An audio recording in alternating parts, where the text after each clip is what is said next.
ಸಂಭ್ರಮ ಶನಿವಾರಕ್ಕೆ ಸಂಬಂಧಪಟ್ಟ ಹಾಗೆ ಅಂದರೆ 16ನೇ ತಾರೀಕು ಸಂಭ್ರಮ ಶನಿವಾರ ಇತ್ತು ಅಲ್ವಾ ಮಕ್ಕಳೇ? ಆ ದಿನ ನಮ್ಮ ಶಾಲೆಯಲ್ಲಿ ಶ್ರೀಕೃಷ್ಣ ಜನ್ಮಾಷ್ಟಮಿಯನ್ನು ಕುರಿತು ಅನೇಕ ಹಾಡುಗಳು ಮತ್ತು ಚಟುವಟಿಕೆಗಳು ಇದ್ದವು. ಮತ್ತು ಮಳೆ ಸ್ಟಾರ್ಟ್ ಆಯಿತು. ಮಳೆ ಬರುವುದರ ಮೂಲಕ ಏನಾಯಿತು, ನಾವು ನಮ್ಮ ಸಂಭ್ರಮ ಶನಿವಾರವನ್ನು ಈ ಶನಿವಾರಕ್ಕೆ ಮುಂದೂಡಿದ್ವಿ. ಈ ಸಂಭ್ರಮ ಶನಿವಾರದ ಈ ತಿಂಗಳ ವಿಷಯ ಏನು ಅಂತಂದರೆ ಆಧುನಿಕ ತಂತ್ರಜ್ಞಾನ. ಮಕ್ಕಳ ಕೇಳಿಸ್ಕೊಳ್ಳಿ, ಆಧುನಿಕ ತಂತ್ರಜ್ಞಾನ ಮತ್ತು ಸಾಧನಗಳು ಮತ್ತು ಅಂತರ್ಜಾಲದ ಸುರಕ್ಷತೆ ಬಳಕೆ. ಕೇಳ್ತಾ ವಿಷಯ ಕೇಳ್ತಾ ಏನು ಹೇಳ್ರಿ? ಆಧುನಿಕ ತಂತ್ರಜ್ಞಾನದ ಸಾಧನಗಳು ಮತ್ತು ಅಂತರ್ಜಾಲದ ಬಳಕೆ ಹೇಗೆ ಆಗ್ತಾ ಇದೆ ಮತ್ತು ಸುರಕ್ಷತೆ ಹೇಗಿದೆ ಅಂತಕ್ಕಂಥ ವಿಷಯ. ಇಲ್ಲಿ ಆ ಒಂದು ವಿಷಯಕ್ಕೆ ಸಂಬಂಧಪಟ್ಟ ಕೆಲವೊಂದು ತುಣುಕುಗಳನ್ನು ನಮ್ಮ ಶಾಲಾ ಮಕ್ಕಳು ಇಲ್ಲಿ ಮಂಡಿಸ್ತಾ ಇದ್ದಾರೆ. ಕಲ್ಪನಾ ಪರಿಚಯ ಮಾಡಿಕೊಡಿ. ನನ್ನ ಹೆಸರು ಕಲ್ಪನಾ, ನಾನು 7ನೇ ತರಗತಿಯಲ್ಲಿ ಓದುತ್ತಿದ್ದೇನೆ. ಮೊಬೈಲ್ ಬಳಕೆಯ ಅನುಕೂಲಗಳು: ಸುಲಭವಾಗಿ ಸಂವಹನ ನಡೆಸಬಹುದು, ಮೊಬೈಲ್ ಮೂಲಕ ಶಿಕ್ಷಣ ಪಡೆಯಬಹುದು, ಮೊಬೈಲ್ ಮೂಲಕ ವ್ಯಾಪಾರವನ್ನು ಉತ್ತೇಜಿಸಬಹುದು, ಮೊಬೈಲ್ ಕ್ಯಾಮೆರಾ ಮೂಲಕ ಛಾಯಾಚಿತ್ರಗಳನ್ನು ತೆಗೆಯಬಹುದು, ವೈಜ್ಞಾನಿಕ ಕ್ಯಾಲ್ಕುಲೇಟರ್ ಮೂಲಕ ತಕ್ಷಣವೇ ಉತ್ತರ ಪಡೆಯಬಹುದು, ಪರಿಚಯಸ್ಥರ ಮೊಬೈಲ್ ಸಂಖ್ಯೆಗಳನ್ನು ಮೊಬೈಲ್ನಲ್ಲಿ ಸೇವ್ ಮಾಡಬಹುದು, ಮೊಬೈಲ್ ಮೂಲಕ ಹಣವನ್ನು ಗಳಿಸಬಹುದು, ಆನ್ಲೈನ್ ಬ್ಯಾಂಕಿಂಗ್ ಮೂಲಕ ಹಣವನ್ನು ಒಂದು ಅಕೌಂಟ್ನಿಂದ ಇನ್ನೊಂದು ಅಕೌಂಟ್ಗೆ ವರ್ಗಾವಣೆ ಮಾಡಬಹುದು, ತುರ್ತು ಸಂದರ್ಭಗಳಲ್ಲಿ ಅಂದರೆ ಅಪಾಯವಾದಾಗ ತಕ್ಷಣವೇ ವಿಷಯವನ್ನು ತಿಳಿಸಬಹುದು, ಜನರ ಸುರಕ್ಷತೆಗೆ ಮೊಬೈಲ್ ತುಂಬ ಉತ್ತಮ. ಮಕ್ಕಳೇ, ಈಗ ಅವಳು ಮೊಬೈಲ್ನ ಅನುಕೂಲ ಹೇಳ್ತಾ ಇದ್ಲು. ಮೊಬೈಲಿಂದ ಆಗ್ತಕ್ಕಂಥ ಅನುಕೂಲಗಳು ನೀನು ಯಾವ ವಿಷಯ ಪರಿಚಯ ಮಾಡ್ತೀನಿ? ಒಂದು ಅನಾನುಕೂಲ ಬಗ್ಗೆ ಯಾರು ಮಾತನಾಡ್ತಾ ಇದ್ದಾರೆ? ಸಿಸ್ಟರು, ನೀನು ಮಾತಾಡ. ನೀನೇನು ತಂದಿದ್ದೆ ಮತ್ತೆ? ನನ್ನ ಹೆಸರು ಮನುಷ್ಯ, ನಾನು 7ನೇ ತರಗತಿಯಲ್ಲಿ ಓದುತ್ತಿದ್ದೇನೆ. ಮೊಬೈಲ್ಗಳ ಅನುಕೂಲಗಳು: ಮೊಬೈಲ್ ಫೋನ್ ವಿಜ್ಞಾನದ ವರವಾಗಿದೆ. ಇದು ನಮ್ಮ ದೈನಂದಿನ ಜೀವನದ ಒಂದು ಭಾಗವಾಗಿದೆ. ಇದನ್ನು ಮೊದಲು 3 ಏಪ್ರಿಲ್ 1973ರಂದು ಅಮೆರಿಕನ್ ಇಂಜಿನಿಯರ್ ಮಾರ್ಟಿನ್ ಕೂಪರ್ ಕಂಡುಹಿಡಿದನು. ಇಂದಿನ ಕಾಲದಲ್ಲಿ ಮೊಬೈಲ್ ಫೋನ್ ಎಲ್ಲರಿಗೂ ಲಭ್ಯವಿದೆ. ಇಂದಿನ ಕಾಲಘಟ್ಟದಲ್ಲಿ ಕಂಪ್ಯೂಟರ್ಗಿಂತ ಮೊಬೈಲ್ ಫೋನ್ಗಳು ಹೆಚ್ಚು ಬಳಕೆಯಾಗುತ್ತಿವೆ. ನಾವು ಫೋನ್ಗಳಲ್ಲಿ ಕರೆ ಮಾಡಬಹುದು, ಸಂದೇಶ ಕಳಿಸಬಹುದು ಮತ್ತು ವಿಡಿಯೋ ಗೇಮ್ಗಳನ್ನು ಆಡಬಹುದು. ಮೊಬೈಲ್ನಿಂದಾಗಿ ಸಂವಹನವು ಬಹಳಷ್ಟು ಸುಧಾರಿಸಿದೆ. ಪ್ರತಿ ಫೋನ್ನಲ್ಲಿ ಉತ್ತಮ ಗುಣಮಟ್ಟದ ಕ್ಯಾಮೆರಾ ಇದ್ದು ಅದನ್ನು ನೀವು ಮೊಬೈಲ್ ಫೋಟೋಗ್ರಫಿಯಲ್ಲಿ ಬಳಸಬಹುದು. ನಾವು ಮೊಬೈಲ್ ಫೋನ್ ಮೂಲಕವೂ ವಿಡಿಯೋ ಮಾಡಬಹುದು. ನಾವು ಹೆಚ್ಚಾಗಿ ಫೋನ್ ಬಳಸುವುದರಿಂದ ಆರೋಗ್ಯ ಸಮಸ್ಯೆ ಬರುತ್ತದೆ. ತನುಶ್ರೀ, ನೀನೇನು ಮಾತನಾಡ್ತೀಯ? ಮೊಬೈಲ್ನ ಬಳಕೆಯಿಂದ ನಮಗಾಗುವ ಅನುಕೂಲಗಳು ಕೇಳಿ ಮಕ್ಕಳೇ. ತಂತ್ರಜ್ಞಾನ ಎಷ್ಟು ಅಷ್ಟೇ ಈಸಿ ಮತ್ತು ಅಷ್ಟೇ ಕಷ್ಟ. ಸುಲಭವಾಗಿ ನಾವು ಸಂವಹನ ನಡೆಸಬಹುದು.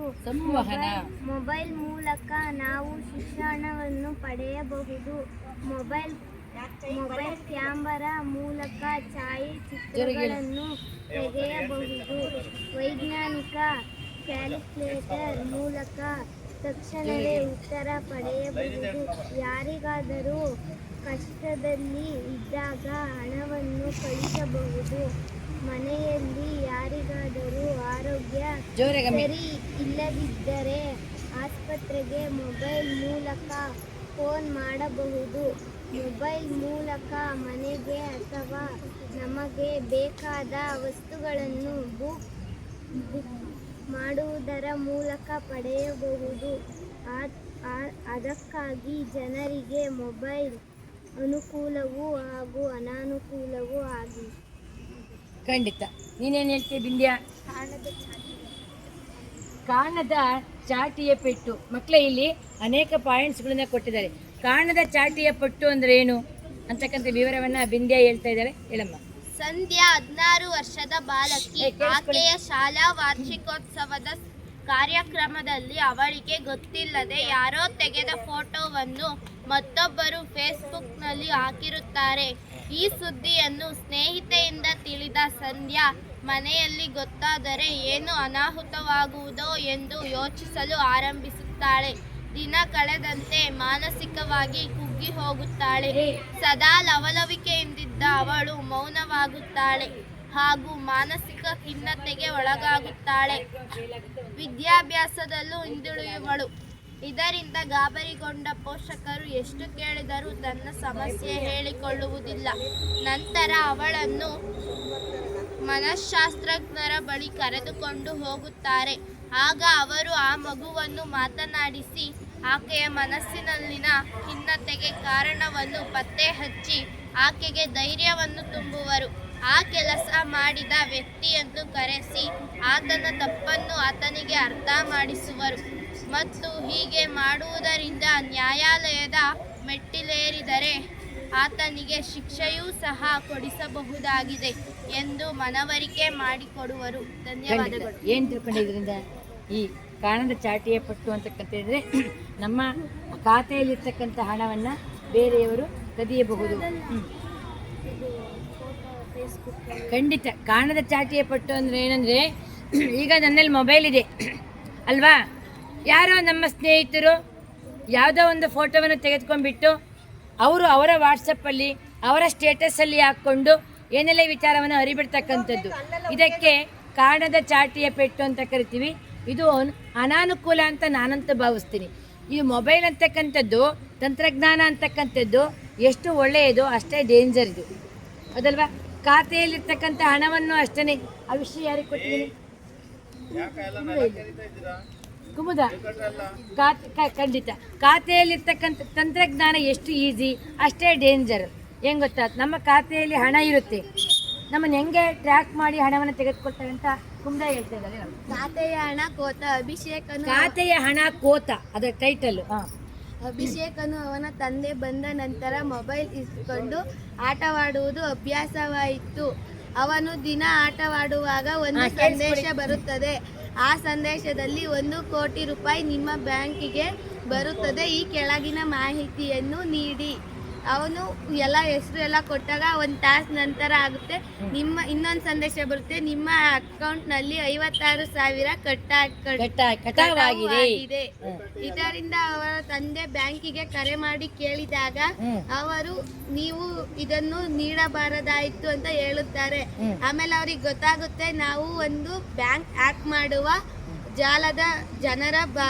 ಜಾಲದ ಬಲಿಯಾಗಿದ್ದೇವೆ ಅಂತ. ಖಂಡಿತ ಮಕ್ಕಳೇ, ಇಲ್ಲಿ ತಂತ್ರಜ್ಞಾನ ಅಂತಕ್ಕಂಥದ್ದು ನೋಡಿ, ನಾವೇನು ಮಾಡ್ತೀವಿ, ಮೊಬೈಲ್ ಅಕೌಂಟ್ ಹಾಕ್ಕೊಳ್ತೀವಲ್ವ, ಫೋನ್ಪೇ ಹಾಕ್ಕೊಳ್ತೀವಿ, ಗೊತ್ತಲ್ಲ ಮಕ್ಕಳೇ?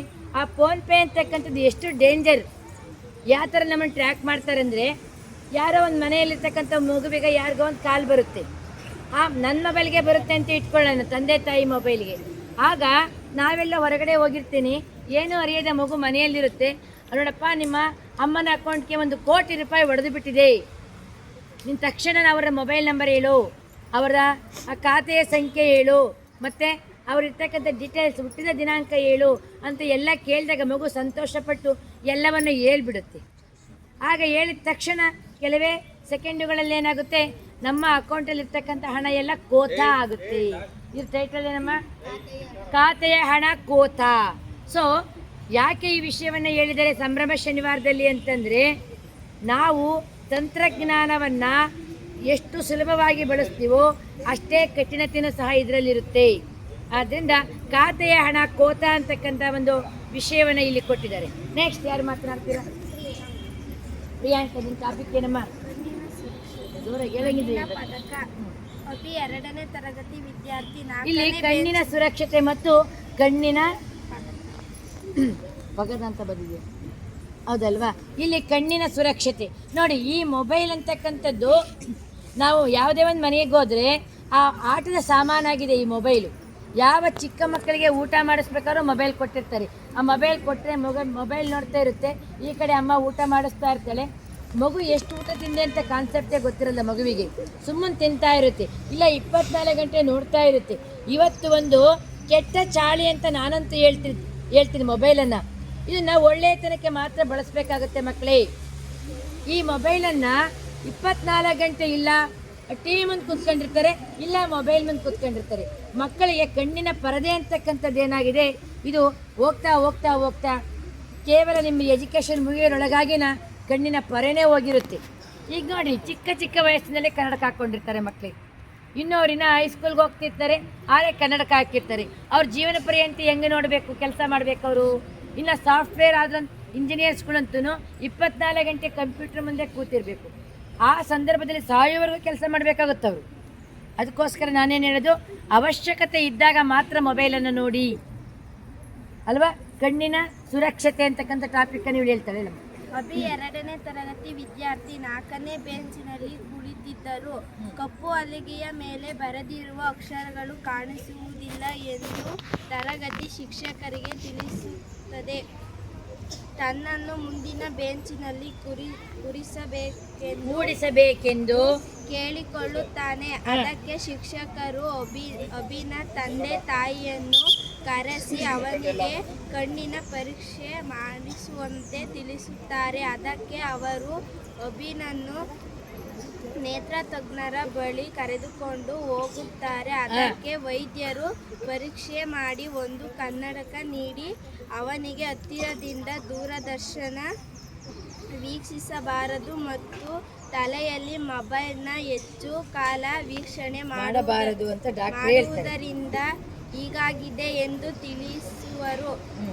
ಅಲ್ಲದೆ ಇನ್ನು ಮುಂದೆ ಹೀಗಾಗುತ್ತದೆ ಎಚ್ಚರಿಕೆ ವಹಿಸಬೇಕೆಂದು ತಿಳಿಸುತ್ತಾರೆ. ಖಂಡಿತ. ಇದರಿಂದ ಏನು ಗೊತ್ತಾಗುತ್ತೆ ಅಂತಂದರೆ, ಮಕ್ಕಳ ಈ ಕಡೆ ಕೇಳಿ, ಕಣ್ಣಿನ ಪರದೆ ಅಂತಕ್ಕಂಥದ್ದು ಸೂಕ್ಷ್ಮತೆಯಿಂದ ಕೂಡಿರುತ್ತೆ. ಆದ್ದರಿಂದ ನಾವು ಹೆಚ್ಚು ಇನ್ನೊಂದು ಡಾಕ್ಟರ್ ಮೊನ್ನೆ ಹೇಳಿದರೆ ಒಂದು ವಿಷಯ ಏನು ಗೊತ್ತಾ, ನೀವು ಹೆಚ್ಚು ಓದಬೇಕು ಅಥವಾ ಕಣ್ಣಿನ ಸಮಸ್ಯೆ ಇದೆ ಅಂತ ಗೊತ್ತಾದಾಗ ನೀವು ಕನ್ನಡಕವನ್ನು ಬಳಸಬೇಕಂತೆ. ಕನ್ನಡಕವನ್ನು ಬಳಸ್ತಾ ನೀವು ಜಾಸ್ತಿ ಸ್ಟ್ರೆಸ್ಸನ್ನು ಕೊಟ್ಟರೆ, ಒತ್ತಡವನ್ನು ಕೊಟ್ಟರೆ ಅತಿ ಬೇಗ ಕಣ್ಣುಗಳು ಹೋಗುವ ಚಾನ್ಸಸ್ ಇರುತ್ತೆ. ಕಣ್ಣಿನ ನೋಡಿ, ಮೊನ್ನೆ ಡಾಕ್ಟ್ರು ಬಂದಿದ್ರಲ್ಲ ನಮ್ಮ ಶಾಲೆಗೆ, ಡಾಕ್ಟ್ರು ಬಂದಿದ್ರಲ್ಲ ಕಣ್ಣಿನ ಡಾಕ್ಟ್ರು, ಅವರೆಲ್ಲರನ್ನೂ ಚೆಕಪ್ ಮಾಡಿದ್ದಾರೆ. ಅತಿ ಸೂಕ್ಷ್ಮವಾಗಿ ಅಕ್ಷರಗಳನ್ನು ಯಾರು ನೋಡಕ್ಕೆ ಬರೋದಿಲ್ವೋ ಅವರಿಗೆ ಕನ್ನಡಕವನ್ನು ನೆಕ್ಸ್ಟು ಮಂತ್ ಬಂದು ಕೊಡ್ತಾರೆ. ಮಕ್ಕಳೇ, ಕಣ್ಣು ಬಹಳ ಸೂಕ್ಷ್ಮತೆ ಇರೋದ್ರಿಂದ ಕಣ್ಣಿನ ಪರದೆಯನ್ನು ಕಾಪಾಡಿಕೊಳ್ತಕ್ಕಂಥದ್ದು ನಮ್ಮ ಕರ್ತವ್ಯ. ನೆಕ್ಸ್ಟ್ ಅಷ್ಟೇನಾ?